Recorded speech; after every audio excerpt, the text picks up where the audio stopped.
ప్రకాశం జిల్లా దోర్నాలలో ముస్లిం మైనారిటీ నాయకులు safety drivers association అధ్యక్షులు షేక్ షావలి అయ్యప్ప మాలాదారులకు అల్పాహారం అందించారు. ముందుగా అయ్యప్ప దేవాలయంలో ప్రత్యేక పూజలు చేశారు.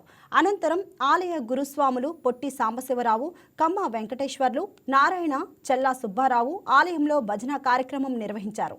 తర్వాత 100 మంది అయ్యప్ప స్వాములకు అల్పాహారం ఏర్పాటు చేశారు. స్వయంగా వారికి వడ్డించి వారితో పాటు విందు చేశారు. కుల మతాలు వేరైనా సమాజంలో అందరూ సమానమేనని, ఇలాంటి కార్యక్రమాలు దేశ ఐక్యతను చాటుతాయని తెలిపారు.